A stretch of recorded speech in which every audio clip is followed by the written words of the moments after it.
everyone, it's my Chua and welcome back to my channel. I've made it a goal to post at least once a week, and so I'm thinking Fridays will be my posting days, but we will see how things go.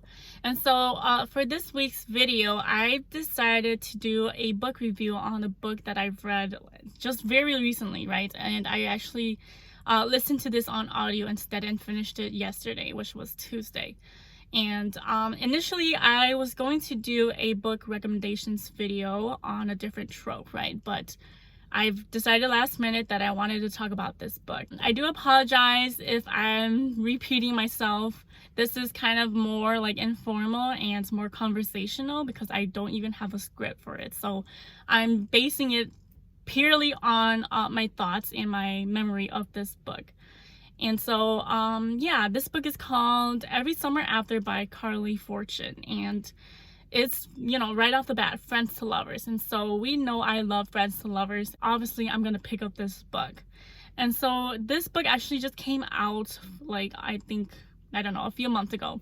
And it was really hyped, right? It was really popular on Book Talk, on BookTube, and so it was a highly anticipated book for me. And for this video, I think I'm just gonna divide it up into two parts. So the first part, I'm gonna just kind of go over the summary, the basic premise of the book, and then for the second part, I will go more into depth and more into like spoilers. I will give a warning before I get to the second part so that if you don't like spoilers, you don't have to watch the second part. It follows Percy and Sam, right? And in the beginning of this book, Percy gets a phone call from Charlie. Okay, so Charlie is actually Sam's older brother, and Charlie tells Percy that their mother passes away, and so he's pretty much inviting her to the funeral, right? That's present day, and now we know that something had happened in the past, right? Like 12 years ago, something had happened between Percy and Sam. And so this alternates between past and present, but I'm gonna be honest, I don't think there's a lot to the present chapters. The majority of it is in the past. And so this is highly like compared to Love in Other Words, which I talked about in my first YouTube video. It might sound a little bit repetitive. It might sound like it's the exact same book.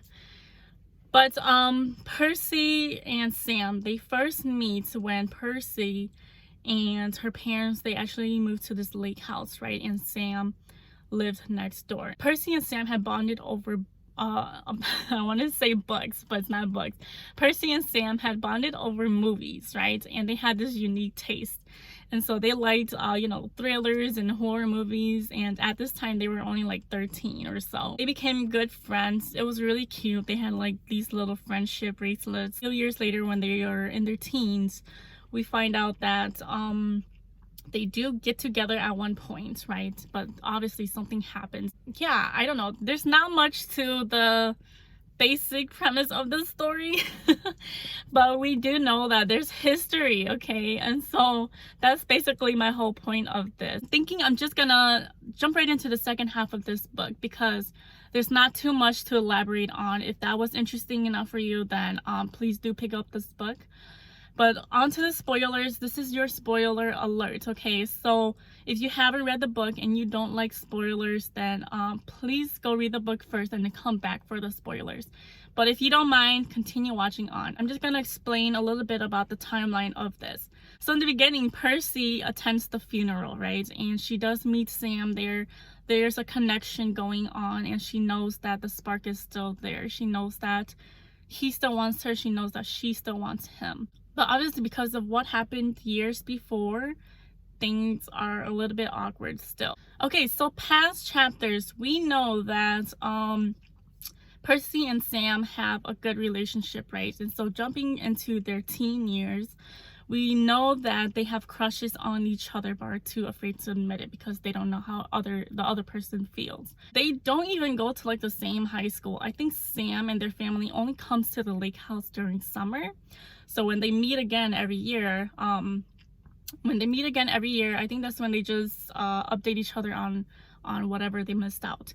And so eventually they get into other relationships with other people, but their feelings towards each other are stronger than that. And so they decide to get together. It does take a while for them to get together, but they do, right? They get together. A part of this book was that Sam had wanted to go to college and chase his dreams, right? And so he does end up doing that, and there was this whole conflict about it because Sam never really told Percy about this until like 3 weeks before he was going to leave. And so she's just like, you know, why would you not tell me something so important like this? I'm gonna miss you a lot. But then eventually she's like, you know, you have a lot of potential, you're a smart man, go chase your dreams and we'll just keep in touch, right? Eventually Sam had kind of distanced himself from Percy, and he's like, you know, I feel like I'm getting a little distracted. I want to pursue this, I want to focus on this, and I want to return to you as a better man. Percy obviously doesn't agree with this, and she's just like, what, we are together and you only want to talk to me once a week? Like, are we really even together anymore, right? So they never really established that. And then as the days go on, they're separated for so long. Percy had, you know, she became vulnerable, and she was hanging out with Charlie a lot, okay? So this is where things happen that that just didn't do it for me, okay? And I know people could see this coming, and in the back of my mind, I feel like I could have too, but I was just so in denial, you know? I was so in denial about this that I just couldn't believe it happened. I love friends to lovers, but the one thing that would ruin a friends to lovers to me happened, okay? Percy started noticing Charlie a bit more, right? And eventually they go back to her house and they have a few drinks, but that wasn't the point, okay? They have a few drinks, but they did end up sleeping together, okay? So right up until that point, I loved the book. This book was easily a 4 or 5 star read for me. It was easily a 4 or 5 star read. But because that had happened, I dropped it all the way to a 1 star. And I've never given a 1 star to any book that I've read in the past. No matter how boring it was, I've never given a 1 star unless I hated the book. And you know, hate is such a strong word that I don't want to say I hated it, but it got me to that point where I just was so disappointed. I'd rather say that I didn't finish a book than that I finished it and I thought it was a 1 star. Like, I feel like that's just, I don't know, I feel like that's kind of mean, but I'm being really transparent about this, and I do think that this was a 1 star. After they slept together, the next morning, Percy was just... See, this is where I didn't understand. Okay, so after they slept together, Percy was just so, like, distraught, and she was in shock, right? So she had a panic attack. But the night before, she knew exactly what she was doing, okay? And there was no, like, second thought about it. There was no hesitation or anything like that on both her and Charlie's end. But that caught me off guard. I was just like, what? Like, if I was Charlie, I would be, like, angry. I'll be like, you just consented to this, and now you're gonna be, like, saying that was a mistake. Like, whatever. But they were both in the wrong, okay? And so this is what got me. In present day, we find that Percy confesses this to Sam, right? So this is after they were together or whatever in present day. And so Percy finally confesses this to Sam. And then Sam had, you know, we saw that he was angry or whatever, but we find out that he already knew because Charlie had told him, like, in the past. So after knowing this, Sam was still really attracted to Percy. And this is where I thought it was just like, kind of, you know, weird, kind of, I don't know. I'm trying to find good words to describe this that made me not like it, okay? So this incident had happened, and it was just kind of swept under the rug, to be very honest. Like, Sam forgave them. Sam forgave her for whatever she did in the past. We know that was a mistake, but still, how can you do something so intimate with somebody else and claim that you still love that person? Like, cheating doesn't bother me in books, okay? I mean, not saying that it doesn't bother me, but it has to be done a certain way for me. Like, for one, you cannot cheat on the main guy and get back with him. Or if you do get back with him, it has to be a hell lot of like groveling going on, a hell lot of like kind of, you know, making up for it. Not just, you know, I cheated on you, you're hurt, but oh well, we love each other, so we're gonna get back together. No, that doesn't work for me. Like, I don't know, I didn't really see that Percy felt sorry. I didn't see that Charlie felt sorry. And I didn't see that Sam was really like forgiving. I mean, I guess he forgave them and then they just moved on and that was it. End of story. Okay, anyways, enough about that. Now I wanted to talk about why this book didn't work for me and why Love in Other Words did work for me, okay?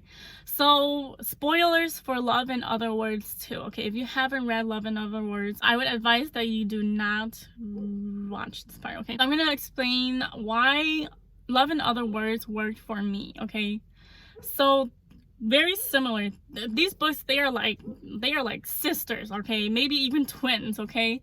Because they are very, very similar in so many aspects. But I was able to overlook that. I'm like, you know, even if they have similar aspects, I'm gonna treat it as if I'm reading this for the first time.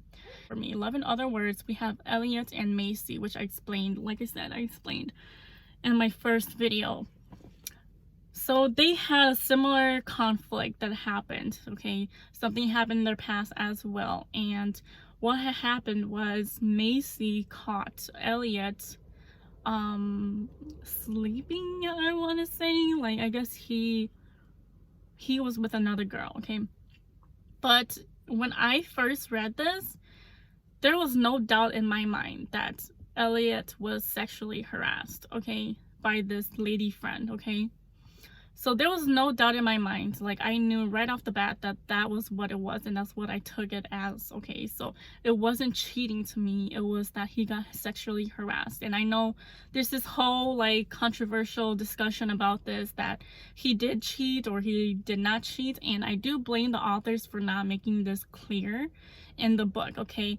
If he got sexually harassed, I do agree that they should have elaborated on it a little bit more, but they didn't. So people think that he cheated, and that's fine, you know, that's their own opinion. But to me, I just looked at it as if the roles were reversed, right? And it was Macy who was drunk, who was, you know, who had drugs or whatever, and passed out and didn't even know what happened. That would be rape for me, right? That would be considered rape. And so that's why I thought this was sexual harassment rather than cheating. And so that's why it worked for me, okay? And I was fine with that. There was a little bit more groveling, I want to say, in Love in Other Words, and so it made more sense for them to get together in the end. But in this book, Every Summer After, like I said, it was cut short. It was like, okay, you know, I've already forgiven you years ago. Let's just move on. I'm not gonna try to ruin anybody's experience about this, not try to convince them to look at it in any other way.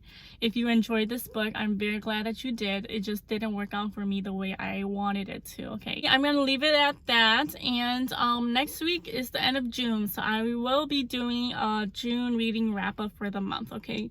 So I will catch you guys next week, all right? Bye.